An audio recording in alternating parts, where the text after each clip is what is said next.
कल तक जो शख्स दूसरों को चुनाव जिताने की रणनीतियां बनाया करता था, जो खुद को बिहार की राजनीति का नया मसीहा बताकर चुनावी मैदान से दूर रहने के दावे कर रहा था, वो खुद आज उसी चुनावी दलदल में उतर चुका है। जी हां, हम बात कर रहे हैं जनसुराज वाले प्रशांत किशोर की, जो 30 जुलाई को होने वाले बांकीपुर उपचुनाव में अपनी उम्मीदवारी को ठोक चुके हैं। कल तक बनाते थे रणनीति, अब खुद करेंगे राजनीति। दावा था नहीं लड़ेंगे चुनाव, अब उम्मीदवार बनकर बदला भाव। रणनीतिकार की बदल गई नीति, क्या हार ने सिखा दी नई राजनीति? राजनीति वो शब्द या वो व्यवस्था जो अच्छे अच्छे वादे और दावों को अवसर में बदल देती है। आज वही वादे और दावे के बदलने की तस्वीर बिहार से निकलकर सामने आई है। प्रशांत किशोर जो कहते थे कि सत्ता नहीं व्यवस्था बदलनी है, वो दावा करते थे कि चुनाव नहीं लड़ेंगे, सिर्फ राजनीति बदलेंगे।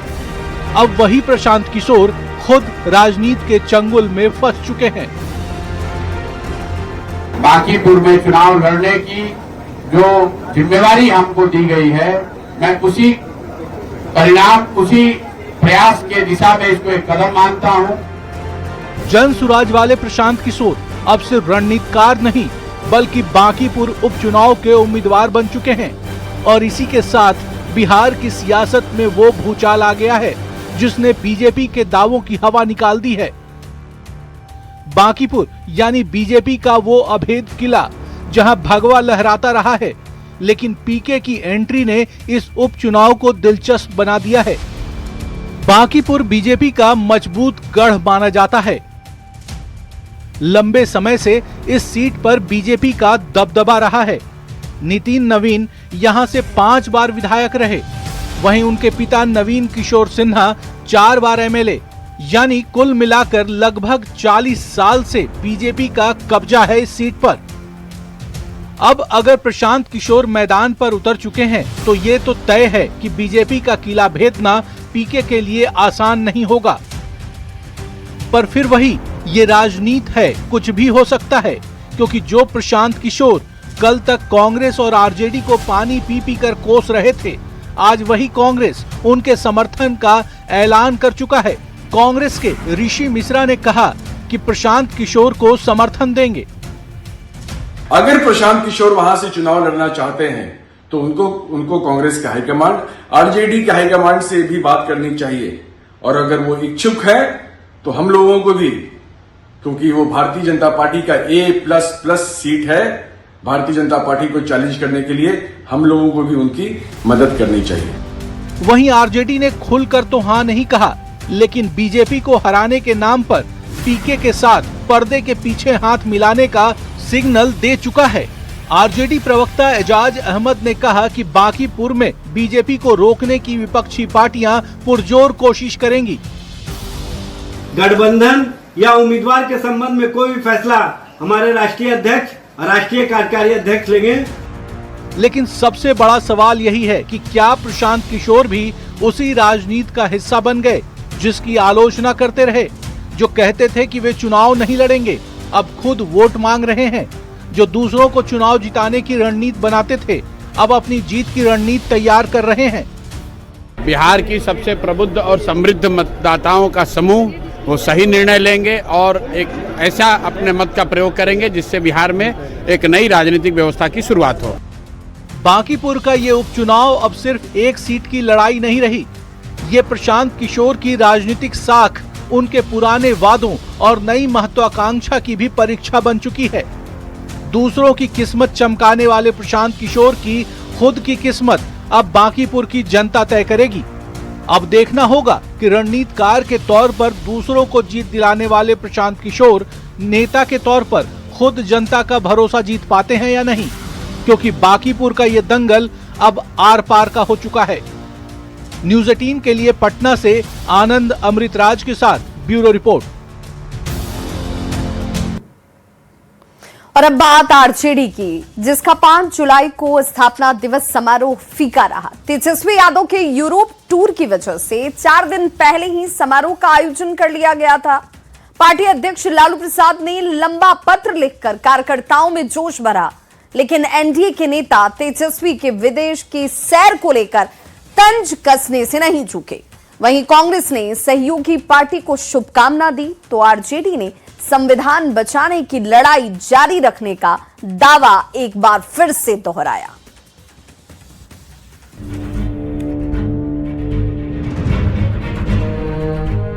पांच जुलाई आरजेडी का स्थापना दिवस।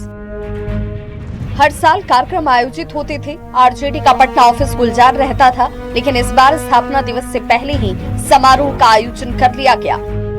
नतीजा रहा कि पार्टी ऑफिस में वीरानी छाई रही।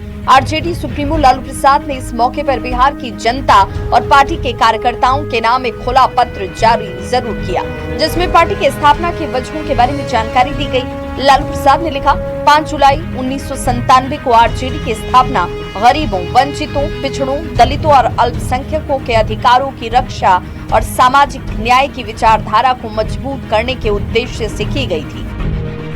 पार्टी ने पिछले 30 सालों में कई राजनीतिक चुनौतियों का सामना किया, लेकिन अपने सिद्धांतों और जनहित के मुद्दों से कभी कोई समझौता नहीं किया। पार्टी के स्थापना दिवस पर लालू प्रसाद के पोस्ट पर सियासत भी गर्माती नजर आई।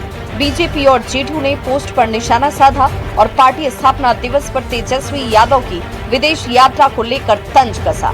वहीं कांग्रेस ने आरजेडी स्थापना दिवस की बधाई दी, तो आरजेडी की ओर से इस मौके पर संविधान बचाने की लड़ाई को जारी रखने का संकल्प दोहराया गया। लालू जी, इस पत्र में लिखी हुई बातें तो सबसे पहले आपको अपने नालायक युवराज को बतानी चाहिए। बिहार के नेता विपक्ष, जिनकी सिर्फ और सिर्फ एक उपलब्धि है कि वो लालू प्रसाद यादव के युवराज हैं, और वही युवराज जिनके पास बिहार की जनता के लिए तो समय नहीं ही है, अपने कार्यकर्ताओं के लिए भी समय नहीं है। आपका वह मंतव्य कि आईटी बाईटी क्या होता है, लेकिन आदरणीय नरेंद्र मोदी जी के डिजिटल इंडिया के सामने नतमस्तक हो गए। ऐलान किया कि मेरा पुत्र आपको ऑनलाइन संबोधित करेगा, लेकिन पुत्र का लोकेशन आपने नहीं बताया। नरेंद्र मोदी जी के आंख में आंख डालकर बात करने वाले श्री राहुल गांधी जी के साथ कदम से कदम मिलाकर के उनकी आवाज को बुलंद करने वाले लालू जी, हम उनको इस मौके पर बधाई देते हैं। चूंकि राष्ट्रीय जनता दल का आज स्थापना दिवस है, इस मौके पर तमाम नेताओं और कार्यकर्ताओं को बहुत बहुत बधाई। आज भी राष्ट्रीय जनता दल सांप्रदायिक शक्तियों के खिलाफ मजबूती से लड़ रही है। संविधान को, लोकतंत्र को, देश को बचाने के लिए गरीबों, आम जनता की लड़ाई, वंचितों, शोषितों की लड़ाई लड़ रहा है। ये ऐतिहासिक है। एनडीए का सीधा आरोप है कि तेजस्वी यादव को बिहार की जनता और अपनी पार्टी से अधिक विदेश की सैर की फिक्र है। शायद इसीलिए 5 जुलाई की जगह 1 जुलाई को ही 4 दिन पहले स्थापना दिवस समारोह आयोजित कर लिया गया। लालू और तेजस्वी ने कार्यकर्ताओं को संबोधित करते हुए जोश भरा, आगे की लड़ाई के लिए तैयार रहने की अपील की। लेकिन अब जब बांकीपुर उपचुनाव की लड़ाई तेज हो रही है, उम्मीदवारों के नाम का ऐलान हो रहा है, तब तेजस्वी बिहार और राजनीति को कुछ दिन के लिए छोड़कर यूरोप टूर पर चले गए। एक्सपर्ट्स की माने तो बिहार विधानसभा चुनाव में मिली हार से शायद तेजस्वी सबक सीखने की कोशिश नहीं कर रहे हैं, राजनीतिक रूप से गंभीर नजर नहीं आ रहे हैं, जिसका खामियाजा उन्हें आगे भी भुगतना पड़ सकता है। न्यूज़ 18 के लिए पटना से अमित कुमार के साथ ब्यूरो रिपोर्ट।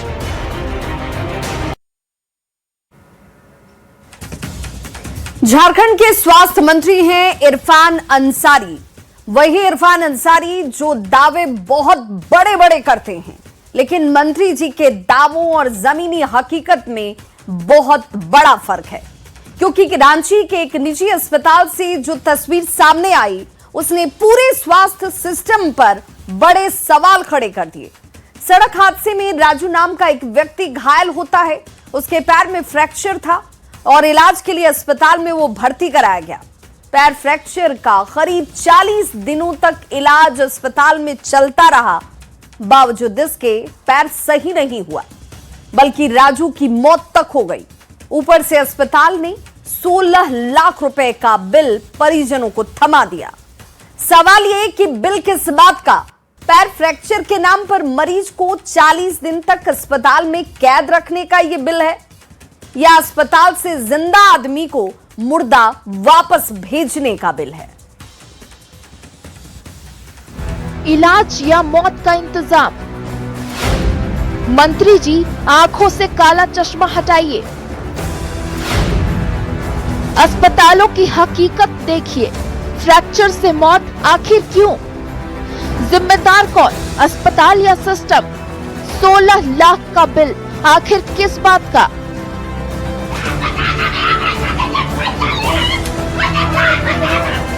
लोगों की भारी भीड़, रो रहे परिजन, आंखों में अपने कलेजे के टुकड़े को खोने का दर्द। दिल को झकझोर देने वाली ये तस्वीरें हैं राजधानी रांची के राज अस्पताल की, जो अब पूरे झारखंड में चर्चा का विषय बन गया है।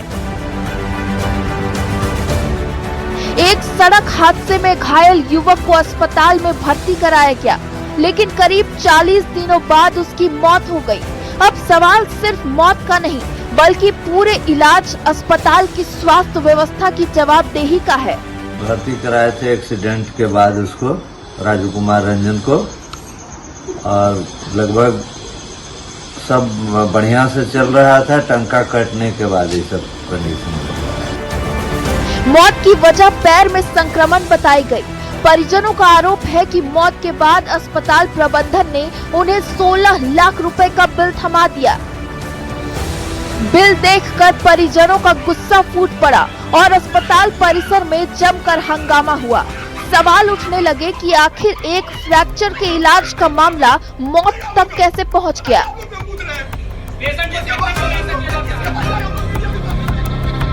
घटना ने तूल पकड़ा और मुख्यमंत्री ने मामले का संज्ञान लिया और जांच के आदेश दिए। इसके बाद 3 सदस्यीय जांच टीम ने अस्पताल पहुंचकर पूरे मामले की जांच शुरू की। टीम ने इलाज से जुड़े दस्तावेज, मेडिकल रिकॉर्ड और अस्पताल प्रबंधन से जानकारी जुटाई। अब सभी की नजर जांच रिपोर्ट पर टिकी है। इस पूरे मामले ने स्वास्थ्य मंत्री इरफान अंसारी के उन दावों पर भी सवाल खड़े कर दिए हैं, जिनमें बेहतर स्वास्थ्य व्यवस्था और मरीजों के हितों की बात कही जाती रही है। विपक्ष भी सरकार को घेर रहा है और दोषियों पर सख्त कार्रवाई की मांग कर रहा है। अब सबसे बड़ा सवाल यही है कि क्या जांच सिर्फ फाइलों तक सीमित रहेगी या जिम्मेदार लोगों पर कार्रवाई भी होगी? क्या मरीजों की जिंदगी से जुड़े ऐसे मामलों में जवाबदेही तय होगी, या फिर ये मामला भी वक्त के साथ ठंडे बस्ते में चला जाएगा? क्योंकि रांची के राज अस्पताल की कहानी ने पूरे सिस्टम को कटघरे में खड़ा कर दिया है। रांची से न्यूज़ 18 के लिए गौरव झा के साथ ब्यूरो रिपोर्ट। तो जब भी स्वास्थ्य महकमे या अस्पताल प्रबंधन की लापरवाही सामने आती है, झारखंड के स्वास्थ्य मंत्री का बस एक ही बयान आ जाता है।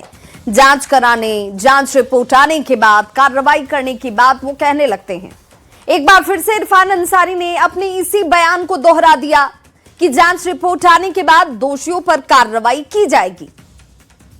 हम हमेशा ये सवाल पूछते हैं और आज भी वही सवाल पूछ रहे हैं कि क्या कार्रवाई सिर्फ जांच रिपोर्ट तक ही सीमित रहेगी या स्वास्थ्य व्यवस्था में जवाबदेही भी तय की जाएगी?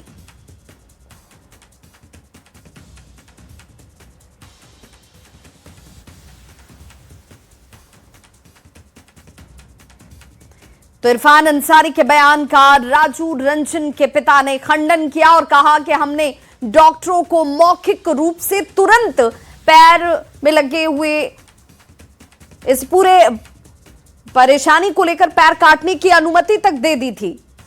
उन्होंने क्या कुछ कहा है, जरा वो भी सुनिए। कि इनको सर्जरी करना था, नहीं करने दिया गया। हमसे परमिशन मांगे, हम मौखिक आदेश दे दिए कि बचाया जा सकता है तो पैर काट दीजिए। जी बोले, प्रकाश चंद्रा सर बोले कि अब इसका पैर काटना होगा, पैर हटवा दो। हम तुरंत बोले हैं अभिषेक सर को कि सर पैर हटा दीजिए। जमशेदपुर में आखिर हो क्या रहा है, ये बड़ा सवाल है। 5 मासूमों की मौत हो चुकी है, 1000 से ज्यादा लोग मलेरिया की चपेट में हैं। स्वास्थ्य विभाग हाई अलर्ट का दावा तक कर रहा है, लेकिन सवाल ये कि अगर सिस्टम अलर्ट था तो मौतें आखिर क्यों नहीं रुकी? आखिर किसकी लापरवाही ने ब्रेन मलेरिया को इतना खतरनाक बना दिया? ब्रेन मलेरिया पर सिस्टम फेल, 5 मासूमों की मौत, कौन जिम्मेदार? 6 दिन में 1059 मरीज, सिस्टम बेबस। 163 ब्रेन मलेरिया के मरीजों से बढ़ी चिंता। हाई अलर्ट, फिर भी नहीं थम रहा संक्रमण। स्वास्थ्य विभाग के दावों की खुली पोल।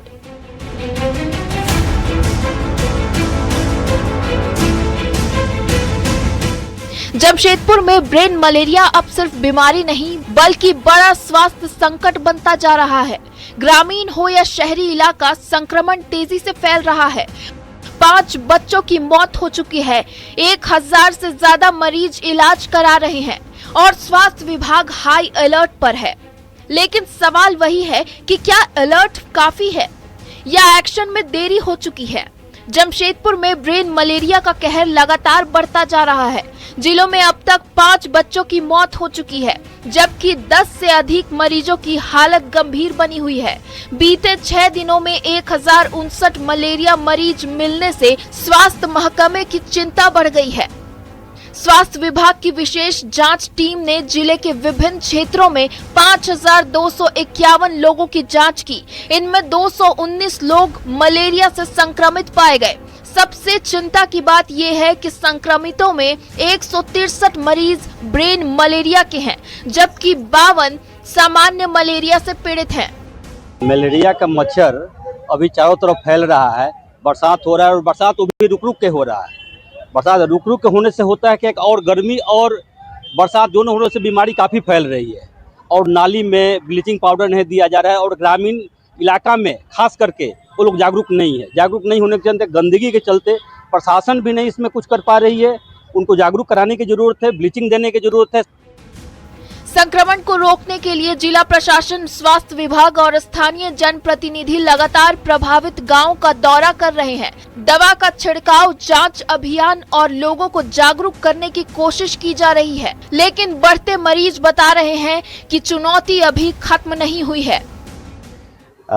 ये कोई बीमारी बोल के नहीं आता और जब आता है तो कहाँ आएगा कोई किसी को पता न। जैसे कोरोना आया तो जब आया तो मामले को हम लोग अपने स्तर से साथ साथ हम माननीय मुख्यमंत्री आदरणीय हेमंत सोरेन जी के पास तक बातों को रखने का काम किए।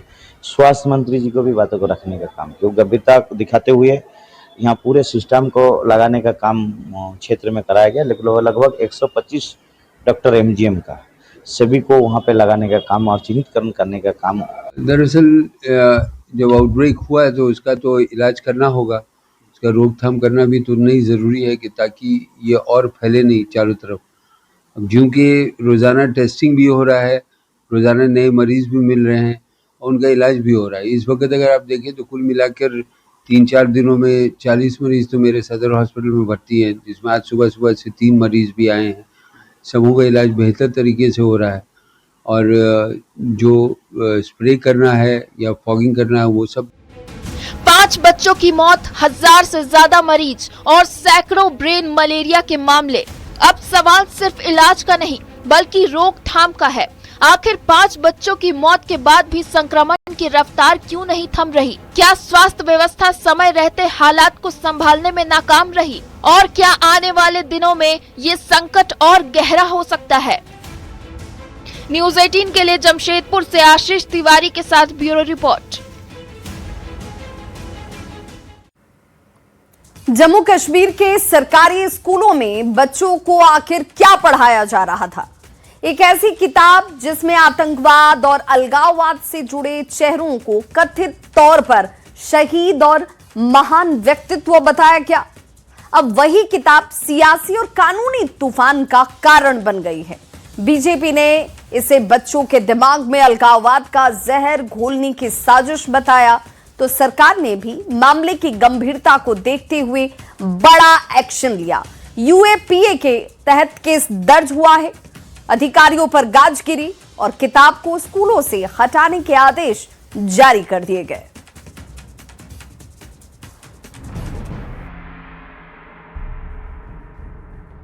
किताबें जिनका काम बच्चों के मन में ज्ञान और संस्कार के बीज बोना होता है, लेकिन जम्मू कश्मीर के सरकारी स्कूलों की लाइब्रेरी में रखी एक किताब ने अब बड़ा सियासी और कानूनी तूफान खड़ा कर दिया है। आरोप है कि personalities and legends of J&K के नाम की इस किताब में अलगाववादी नेता मकबूल भट्ट समेत कई विवादित चेहरों का महिमा मंडन किया गया। इतना ही नहीं, उन्हें कथित तौर पर शहीद तक बताया गया। अफसोस इस बात का है कि हमारी जम्मू कश्मीर की इलेक्टेड सरकार ने जिसने भारत के संविधान की शपथ ली है, उसने इसको अप्रूव किया और एक ऑर्डर इशू किया कि ये सभी सरकारी स्कूलों में, लाइब्रेरीज में रखी जाएगी, सभी सरकारी कॉलेजेस में। जिस किताब में ऐसा मेंशन है कि मकबूल भट्ट जो एक टेररिस्ट था, जो जम्मू कश्मीर को भारत से अलग करना चाहता था, जो पाकिस्तान के इशारों पर यहाँ टेररिज्म स्टार्ट करना चाहता था और भारत से अलग करना चाहता था, उसको सजाए मौत दी गई जज साहब due process of law follow करके, उसको शहीद आजम बताया जाता। मामला सामने आते ही सियासत गर्मा गई। बीजेपी ने इसे बच्चों के मन में अलगाववाद का जहर घोलने की साजिश बताते हुए सरकार को घेरा और सवाल उठाया कि आखिर ऐसी किताब को मंजूरी किसने दी और ये स्कूलों तक कैसे पहुंच गई। जो देश विरोधी पुस्तक यहाँ विद्यालयों में वितरित की गई थी, इसका कड़ा विरोध भी किया। हमने मांग की थी कि जो हेड ऑफ द गवर्नमेंट है वो कम से कम एजुकेशन मिनिस्टर को सेक आउट कर दे और जितने भी इसमें दोषी हैं उन दोषियों को आपराधिक मामले दर्ज करके उन पे कार्रवाई हो। विवाद बढ़ने के बाद जम्मू कश्मीर सरकार हरकत में आई। स्कूल शिक्षा विभाग ने तत्काल प्रभाव से सरकारी स्कूलों की लाइब्रेरी से किताब हटाने के निर्देश दिए। इसके बाद पूरे मामले में बड़ा प्रशासनिक और कानूनी एक्शन भी लिया गया। सरकार ने UAPA समेत कई गंभीर धाराओं में मामला दर्ज किया। प्रकाशकों के ठिकानों पर छापेमारी कर डिजिटल और दस्तावेजी साक्ष्य जब्त किए गए। स्कूल शिक्षा विभाग के 8 अधिकारियों को तत्काल निलंबित कर दिया गया, जबकि किताब के 2 लेखकों और दोनों प्रकाशकों को जम्मू कश्मीर में ब्लैक लिस्ट कर दिया गया। मेरे नोटिस में आया आज, जो ने उसी वक्त सेक्रेटरी एजुकेशन को हिदायत दी है कि इमीडिएटली सस्पेंशन ऑर्डर, मैंने तो कहा था टर्मिनेशन ऑर्डर निकाल दीजिए, उसके बाद इंक्वायरी बिठा दीजिए, लेकिन सस्पेंशन ऑर्डर हो गया, इंक्वायरी ऑर्डर हो गई और इंक्वायरी में जो रिपोर्ट आएगी, रिपोर्ट के बाद इनके खिलाफ जो भी मुलव्वस होंगे उनके खिलाफ सख्त से सख्त कार्रवाई की जाएगी, क्योंकि ये चीज बर्दाश्त नहीं हो सकती है। एक्शन के बाद सवाल अब भी बरकरार है, क्या सरकारी स्कूलों तक ऐसी किताबें बिना जांच के पहुंच गईं? क्या शिक्षा के जरिए अलगाववादी सोच फैलाने की कोशिश की गई? और सबसे बड़ा सवाल, बच्चों के भविष्य से जुड़े इस गंभीर मामले का मास्टरमाइंड कौन है? Bureau report, news 18।